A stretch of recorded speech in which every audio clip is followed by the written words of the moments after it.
first thing I'm going to do is fit the panty, and this is just the muslin. The important part about fitting a muslin panty and building a tutu is that everybody's body is built with a little different tilt. And so this way we get the tutu skirt to sit at exactly the right tilt for the body so that it's not doing funny things like dipping down in the front or becoming a ducktail in the back. Here's where I mark where the elastic will have to be pulled in the tightest. Turn.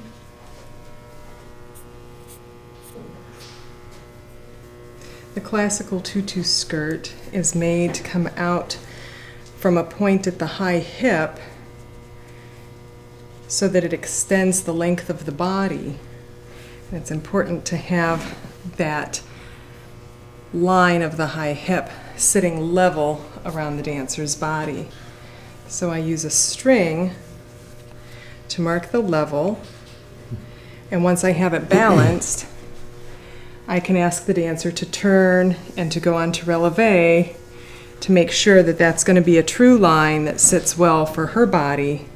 And we'll leave that on for reference while we fit the bodice. I start with the bodice that most closely fits the dancer's balance of body.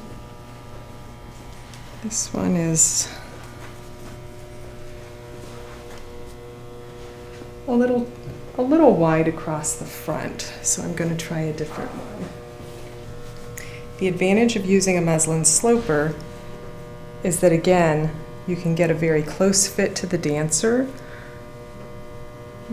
that is in line with the balance of that dancer's body, and it makes the finished product go much faster.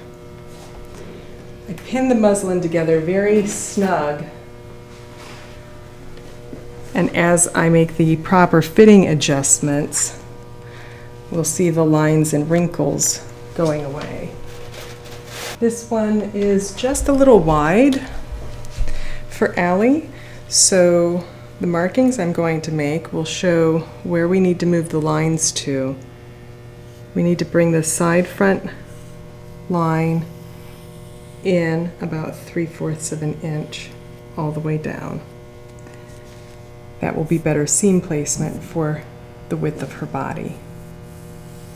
The side panel is cut on the bias of the fabric, the diagonal line, and that allows a very, very close fit that will still be able to move and flex with the body. As it stretches, however, it contracts the vertical seam where the side front and the center front join. So the center front right now is contracting too much, which means that we need to ease more length from the side front into the center front. So we're going to lengthen the side front line in order for it to be able to maintain the suppleness and still be smooth against the body. Now I'm going to make some notes about the top line of the bodice. We never want a bodice to bind when the dancer goes into first position front. So I'm going to mark what will be a comfortable line for her that will be clear of that area. And our line will continue up to meet where this line will continue, which will be about 1/2 inch. So I need to make a note here that this has to go out 1/2 inch. This is a little low on Allie, so I think a more comfortable point is going to be about 1 inch up. So we'll write a note, finish 1 inch up. And then we'll just connect the dots when we're laying out the pattern.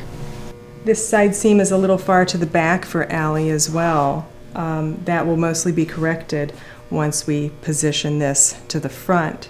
But as a reference point, I'm going to draw a new side seam that more correctly reflects the balance of her body. Smooth this area out right here through the bend of the sway of the back. I'm going to put a note that we need to take this amount out of that area and add a little bit to this area. What that helps us do is it helps this to lay more flat against the body, and it helps to cinch this in so that then we have a smooth line that will better accommodate the curve of the body. And this addition will only be about 1/4 of an inch. Then we're going to continue this line. Dancers look especially good when you follow a curved line down the back to meet at the center. So we always try to find a line that will sit comfortably around the shoulder to meet at the center back. Here I'm just drawing my lines to mark where my pins are that I'll be taking out in a moment. I'm also going to make a note to add a little bit to this side of the panel to help tilt it, because right now the grain line is tilted toward the back, and if we bring the grain line into better balance by adding a little bit here, which will tilt the piece this way, that will also be something else that helps to smooth out these wrinkles. We don't have the elastics on yet, but I'm going to have you go ahead and do a port-a-bras to the back so that I can get an idea of how much coverage we're going to need and how much extension you have in this region, so that we're sure we have a high enough line right here for your tutu. Allie has quite an extension. So I'm going to make a new note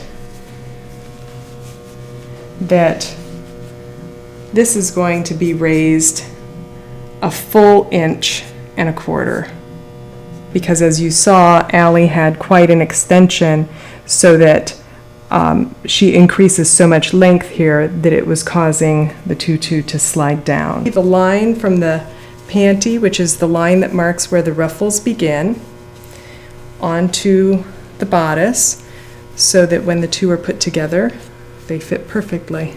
I'm going to mark where her natural waistline is, and that way, if I need to go back and use this to make a romantic tutu, then I have a reference point for length of tulle coming from the waist.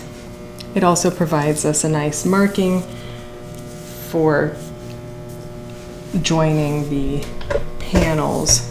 Before I take it off a dancer, I always write their name on it.